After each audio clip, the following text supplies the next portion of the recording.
नमस्कार। आज हम एक ऐसी खुफिया रणनीति की बात करेंगे जो सदियों पुरानी तो है, लेकिन इतनी असरदार कि आज भी उतनी ही सच्ची लगती है।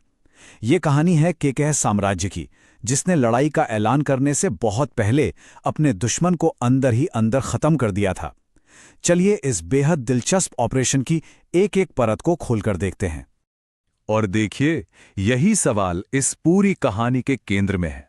एक ऐसी नैतिक दुविधा जो उस जमाने के राजाओं के लिए जितनी बड़ी थी, उतनी ही आज के नेताओं के लिए भी है। सोचिए, जब आपका दुश्मन कोई नियम कानून मानता ही ना हो, तो क्या आपको अपने सिद्धांतों पर अड़े रहना चाहिए? बस इसी मुश्किल सवाल से केके राज्य भी जूझ रहा था। तो कहानी शुरू होती है केके राज्य से, जो अपने पड़ोस में बसे तक्षशिला से परेशान था। मतलब एक ऐसा संघर्ष था जो बढ़ता ही जा रहा था। तक्षशिला बार बार कभी सीमा को लेकर, कभी पानी के बंटवारे को लेकर कोई न कोई मुद्दा उठाकर केके की शांति भंग कर रहा था। अब केके के दरबार में बस एक ही सवाल गूंज रहा था, आखिर किया क्या जाए? दरबार में ना सीधे सीधे दो गुट बन गए थे। एक तरफ राजा थे तो चाहते थे कि भाई खून खराबे से बचा जाए और बातचीत से ही कोई हल निकले, लेकिन दूसरी तरफ थे उनके मंत्री, जिनका सब्र अब जवाब दे चुका था। उनका कहना था, महाराज कब तक शांति की बात करेंगे? हम अपने लोग, अपने मवेशी, अपनी जमीन सब खोते जा रहे हैं। तक्षशिला का जो शासक है आम भी, वो किसी की नहीं सुनेगा। अब वक्त आ गया है कि उसे उसी की भाषा में जवाब दिया जाए। यहां एक बात समझनी बहुत जरूरी है, ये कोई छोटा मोटा बॉर्डर का झगड़ा नहीं था। तक्षशिला की जो लोकेशन थी वो उसे भारत का प्रवेश द्वार बनाती थी। इसका मतलब ये था कि जिसका भी तक्षशिला पर कब्जा होता, एक तरह से पूरे इलाके की सुरक्षा का कंट्रोल उसके हाथ में होता। केके के मंत्रियों को असल में यही डर था कि आम भी जैसा शासक इस गेटवे की रक्षा कर ही नहीं सकता और अपने छोटे मोटे फायदे के लिए पूरे देश की सुरक्षा को खतरे में डाल सकता है। तो इतनी बहस के बाद हल क्या निकला? सीधी लड़ाई नहीं, बल्कि एक बहुत ही सोची समझी, एक बहुत ही गहरी खुफिया योजना। केके ने तय किया कि जंग के मैदान में उतरने से पहले दुश्मन को उसके घर में ही कमजोर कर दिया जाए। और यहीं से जासूसी का एक ऐसा खेल शुरू होता है जिसके बारे में सुनकर आप हैरान रह जाएंगे। केके की पूरी स्ट्रैटेजी ना इसी एक सवाल पर बनी थी। और जवाब क्या था? जवाब था इंटेलिजेंस, साइकोलॉजिकल वॉरफेयर और दुश्मन की सबसे बड़ी कमजोरी पर चोट करना। फैसला एकदम साफ था, तलवारें बाद में उठेंगी, पहले दुश्मन के दिमाग के साथ खेला जाएगा। और जरा उनकी प्लानिंग देखिए, ये कोई साधारण जासूसी नहीं थी, बल्कि एक मल्टी लेयर्ड इंटेलिजेंस ऑपरेशन था। सबसे पहली लेयर में थे मृत्युंजय जैसे फील्ड एजेंट्स, जो जमीन पर घूमकर छोटी बड़ी हर खबर इकट्ठा कर रहे थे। दूसरी लेयर में थी रूपा जीवाएं, जिन्होंने तक्षशिला के बड़े बड़े अधिकारियों का भरोसा जीत लिया था। फिर आती है तीसरी और सबसे गहरी लेयर के जासूस, जो इन अधिकारियों के घरों में नौकर, रसोइये और संगीतकार बनकर बैठ गए थे। और इन सबके पीछे चौथी लेयर में बॉर्डर पर सेना पूरी तरह तैयार खड़ी थी, बस एक सही इशारे का इंतजार कर रही थी। तो इस पूरे जासूसी नेटवर्क का सबसे पहला निशाना क्या था? कोई किला, कोई सेना की टुकड़ी नहीं।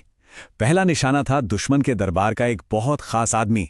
और हथियार थी उस आदमी की अपनी ही महत्वाकांक्षा। ये एक क्लासिक चाल है। अगर आप दुश्मन के सबसे वफादार लोगों के बीच ही शक का बीज बो दें, तो उसकी आधी ताकत तो वैसे ही खत्म हो जाती है। केके ने बिल्कुल यही करने का प्लान बनाया था। और तरीका था इंसान की सबसे गहरी कमजोरी को पकड़ना, सत्ता का लालच। उन्होंने अपना मोहरा बनाया तक्षशिला के सबसे शक्तिशाली मंत्री सुषेण की पत्नी को। ये वो शब्द थे जो केके के एक जासूस ने एक साधु का रूप धरकर मंत्री सुषेण की पत्नी के कानों में फुसफुसाए थे। सिर्फ एक लाइन, लेकिन ये एक ऐसा जहर था जो पूरे साम्राज्य को तबाह करने वाला था। उसने कहा, विधाता ने तुम्हारे माथे पर राजमाता बनने के चिन्ह लिखे हैं। और जैसे ये शक का बीज बोया गया, उसने फौरन अपनी जड़ें फैलाना शुरू कर दिया। जासूस के शब्द अपना काम कर गए थे। अब तक्षशिला के दरबार में साजिश और शक का असली खेल शुरू होने वाला था। मंत्री की पत्नी अंकिता, उसे इस भविष्यवाणी पर पूरा यकीन हो गया। वो सच में खुद को होने वाली राजमाता और अपने बेटे को अगला राजा मानने लगी। अब उसकी दासियों को ऑर्डर मिलने लगे कि युवराज के लिए खास खाना बनाया जाए। धीरे धीरे ये बदला हुआ बर्ताव और ये बातें हवा में फैलते फैलते राजकुमार आम्बी के कानों तक भी जा पहुंची। और बस वही हुआ जिसका केकेई को इंतजार था। राजकुमार आम्भी ने अपने सबसे भरोसेमंद मंत्री सुषेण को बुलाया और सीधे सीधे उस पर देशद्रोह का इल्जाम लगा दिया। आम्भी ने तंज कसते हुए कहा, मंत्री जी, सुना है तक्षशिला का शासक बनने के सपने देख रहे हैं, आइए सिंहासन पर बैठिए। मंत्री सुषेण तो ये सुनकर सन्न रह गया। उसने राजकुमार को बहुत समझाने की कोशिश की, और कमाल की बात यह है कि उसने बिल्कुल सही अंदाजा लगाया कि ये यकीनन दुश्मनों की कोई चाल है ताकि शाही परिवार में फूट पड़ जाए। उसने एक साथ रहने की मिन्नतें की, लेकिन अब बहुत देर हो चुकी थी। शक का बीज अब एक बहुत बड़ा पेड़ बन चुका था। राजकुमार आम्भी ने सुषेण के सामने एक ऐसी शर्त रखी जो पूरी ही नहीं हो सकती थी। उसने कहा, अगर तुम बेगुनाह हो तो कल सुबह तक उन साधुओं को मेरे सामने लेकर आओ जिन्होंने ये भविष्यवाणी की थी, नहीं तो देशद्रोह के अंजाम भुगतने के लिए तैयार रहो। केके की पहली चाल पूरी तरह से कामयाब हो चुकी थी। तो ये सब देखकर जाहिर है एक सवाल उठता है, क्या इस तरह का धोखा देना, इस तरह की चाल चलना सही है? यहीं पर कूटनीति का प्राचीन भारतीय सिद्धांत सामने आता है, जो इन सब चीजों को एक बिल्कुल ही अलग नजर से देखता है। कूटनीति का सिद्धांत बड़ा साफ है। वो कहता है, जब आपका दुश्मन कोई नियम, कोई नैतिकता, कोई मर्यादा ना माने तो अपने राज्य को बचाने के लिए हर तरीका जायज है। ये राजनीति का एक बहुत ही कठोर लेकिन प्रैक्टिकल नजरिया है। और यही हम कहानी के बिल्कुल पहले सवाल पर वापस आ जाते हैं।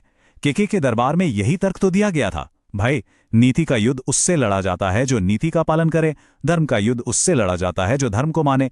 पर जिसके लिए नीति और मर्यादा का कोई मतलब ही नहीं, उसके साथ कैसा धर्म युद्ध? बस इसी एक तर्क ने उनकी पूरी रणनीति को जायज ठहरा दिया। तो आखिर में ये सवाल हम सब के लिए है।